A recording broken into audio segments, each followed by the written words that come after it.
Mais l'idée de deux personnes qui se rencontrent à travers un mur, mais qui ne sont pas du même palier, je me dis, il y a une folie là-dedans qui me plaît, et il y a quelque chose avec la symbolique du mur qui m'intéresse. Ouais.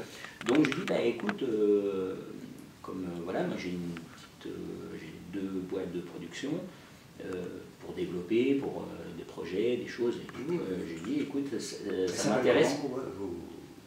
Alors il y en a une là qui est Fairplay, qui s'appelle Fairplay, qui est une association de deux boîtes, et puis une autre qui s'appelle Barricade Film, qui sont pour des films plus en anglais et tout ça, qui sont avec les...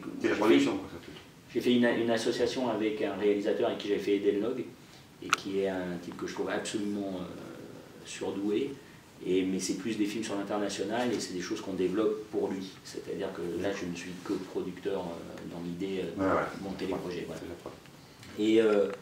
Et du coup, en tout cas, je dis à Lilou, voilà, si tu te sens capable, et comme elle avait déjà écrit des choses, elle m'a dit, bah, j'y vais.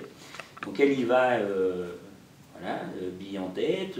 En gros, je fais après, elle fait une première version, je demande à un scénariste de travailler avec elle sur une V2, et puis il travaille sur la deuxième version, puis le truc que je commence à leur dire, évidemment, des choses. J'avais la position de celui qui dit « Ah ouais, mais tu crois pas que, patati patata », puis ça travaille. Et puis à un moment, je me dis « Je pense que j'aimerais réaliser ce film-là ».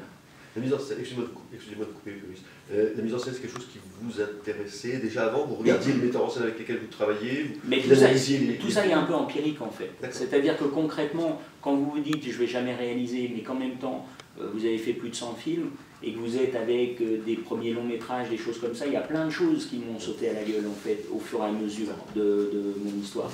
Et donc, il y a nombre de fois où je me disais, ah ouais, c'est bizarre, ouais.